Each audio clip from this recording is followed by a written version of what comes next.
This is Scott the Fix Guy. Today we have a Frigidaire dryer that is tearing the clothes up during the drying cycle, and it's due to a part called the front bearing that's worn out. So we're going to be removing the dryer from the washing machine by taking out these two Phillips head screws. And I've lifted up the machine a little bit, and now I'm removing two more screws from the bottom, and they're part of what's holding on the front panel. I need to, near the middle of the video, be able to remove the front panel, so I have to get these two screws off. Now I'm pulling the whole dryer toward me, and I have put a chair with a bucket on top to support the weight of the dryer as I get it forward. Make sure you have something pretty secure that's going to hold up the weight of the dryer as you bring it towards you.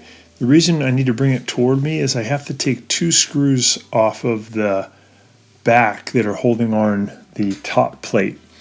And I have to get off the top plate so that I can actually remove the front panel. Kind of funny how they design these, but you've got to remove the top panel first. And the top panel is held on by two Phillips head screws in the back. So I got it out pretty far now from the cabinet, and I've got it supported again by a pretty strong chair with a kind of a bucket on top of it. And now I'm going to reach back there with my angle tool, and I'm going to use a Phillips head screwdriver to remove the Phillips head screw here on the right side that's about 5 inches in from the outside edge. And then there's one on the left side in the same proximity.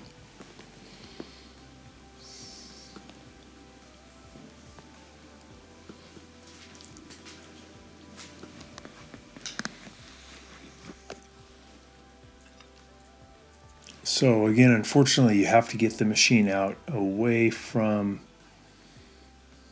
in this case, the wall, because it had a shelf on top.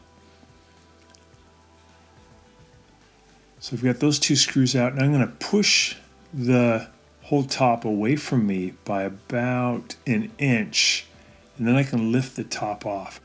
I'm using a standard head screwdriver to help pry the top panel off. Lift that off, get it out of the way. Now I'm separating these two modular connectors that are bringing power to the front panel. And I'm going to cut a zip tie that's holding on some of those wires. And then I've got to remove 4 screws from the top. There's 2 shiny metal screws here on the right hand side at the top and 2 on the left hand side. But there's also 2 black Phillips head screws that are holding on the front panel that are about 5 inches down from the top on the right hand side and 5 inches down on the left hand side. I was just showing you how the tumbler is kind of loose. You can lift it up and there's a lot of play. And that's the reason that the clothes are getting ripped, is the top bearing, which is made of felt, has worn out and it's creating too much of a gap. And then clothes get caught in the gap, and that's what tears them up. Sometimes it creates like a brown burn mark, or it'll actually rip the clothing. But it's easy to fix. We just have to replace that felt piece called the front bearing. And once I get the screws off, what I'll do is I'll lift this top panel off. There's also 2 Phillips head screws at the bottom of the front panel that we've got to zip off.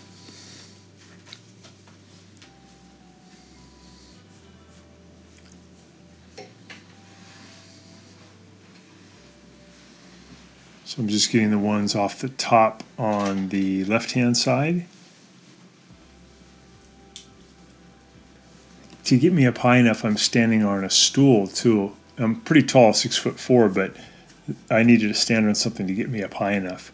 So I'm removing the screws from the bottom of the front panel on the right and left.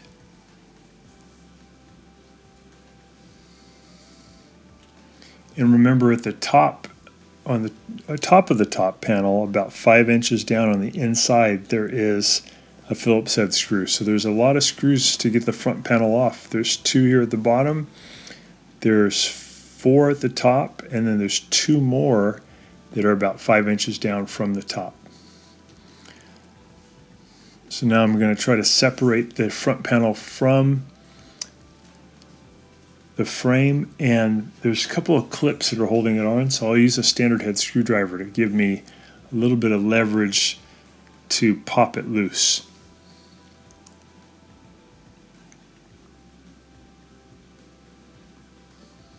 There we go.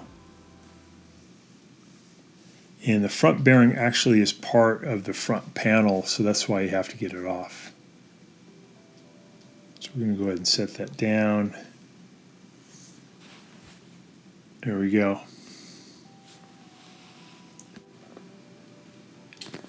So now we're going to need to strip off this old felt panel because it's all worn out. It's just not creating enough of a gap anymore, or it's actually creating too much of a gap because it's been reduced too far. So we're going to pull off the old one. I like to use a paint scraper to help me to get it off. There's some contact cement glue that the factory puts on that we have to try to get off as much as we can so that the new one will stick on really well. So I'm peeling off the old one, using my paint scraper now to try to scrape away some of the old felt and some of the old glue. And then I like to use also a wire brush to clean up even more of the felt and glue. It doesn't have to be perfectly clean, but the more stuff you can remove, the better the new one will connect.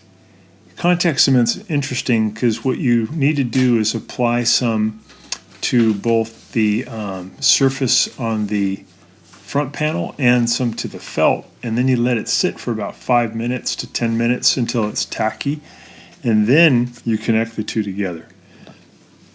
So I'm just cleaning that up the best I can. For this machine, when you get the new front bearing, the felt piece, pretty cheap, but it doesn't come with contact cement, so you have to buy the high temperature contact cement separately. Pretty cheap. You can get it at appliance parts stores. And just once it's clean, you're going to put some on this metal surface and then some on the felt bearing, and then you just got to wait for about 5 to 10 minutes. You can touch it, and if it feels tacky, not wet anymore, but kind of sticky, then it's ready for the two to be joined. So again, we're just making sure that we got as much of that felt off as possible. I noticed that this felt piece too that is part of the ducting to the blower housing was coming loose, so I used some contact cement on that. I let it get tacky, and then I'm pushing the felt piece into position. If that felt piece has come loose, it'd be good to repair it while you're at it. You may notice some of the other felt that surrounds the, it's a little bit lower than the front bearing, could be loose, and it'd be a good time to glue it while you're doing this repair.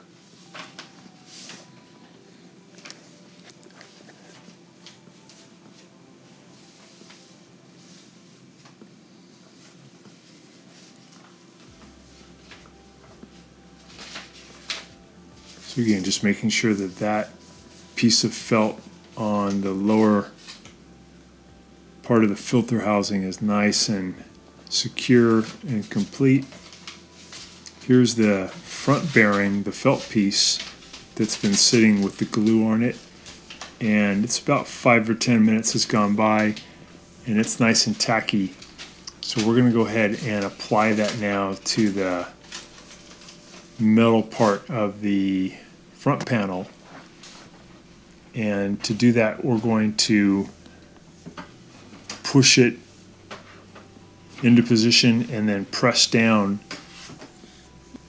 And you want to add pressure for about 2 or 3 minutes to make sure that it's on there really tight. You want to bring it as close as you can to the back part of the front bearing, closest toward the camera right now, so that it's in there tight and secure. Press it down strong with your hand and thumbs. And then we want to let it sit for another 10 minutes would be ideal before we install the front panel. Once you put the dryer together, they recommend not using it for maybe 12 hours so the glue really sets strong, and then you can go ahead and use the dryer.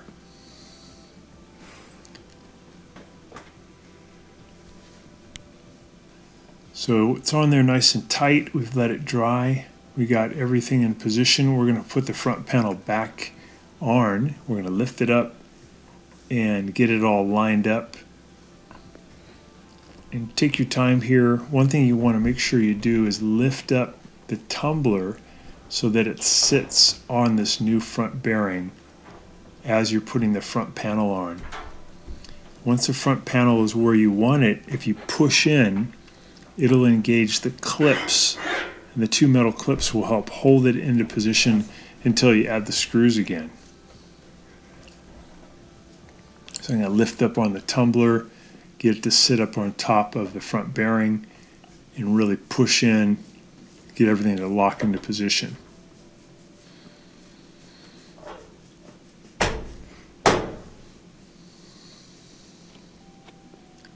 There we go. We'll add these screws now. The ones on the top are the shiny silver ones. There's two on the right, two on the left. Sometimes the holes don't line up as well as you want them to, and what I like to use is a tool called an owl, which is kind of like a sharp pointed tool to help line up the holes, and then I can put the screw in. It works pretty good.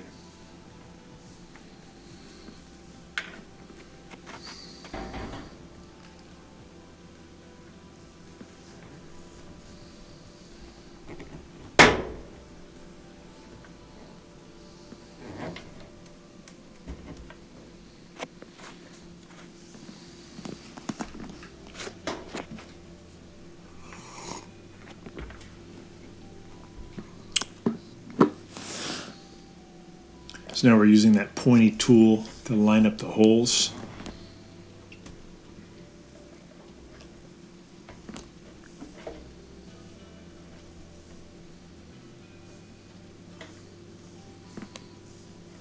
Now we can get that screw to line up.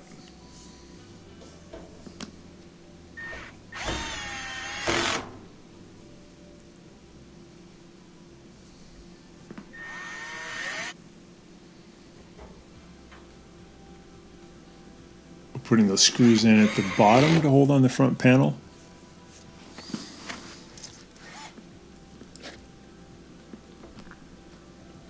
Another thing you could put your dryer on that's usually about the right height is a recycling bin from out in front of the house, or garbage can is about the right size, and they're pretty strong to hold up the weight of the dryer. So we got everything in position. I pushed the dryer back in over the washing machine. I'm going to add this lower panel, push that up into position, and I'll add the two Phillips head screws that hold in the bottom panel. So I'm going to put those in, and then I'll set the dryer back down into the feet of the dryer into the washing machine, and I'll add the two Phillips head screws that lock the dryer to the washer. And no more ripped or burned clothes. This is probably something that needs to be done at about 8 years of use.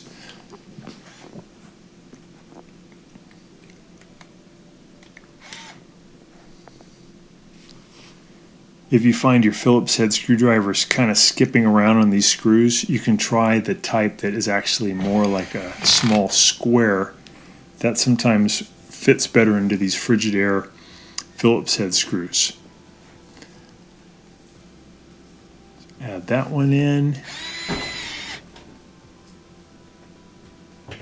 And we are done. Hopefully this will help you out too, so you don't have any more burned or ripped clothes with your dryer. Thanks so much for watching, and please subscribe when you get a chance.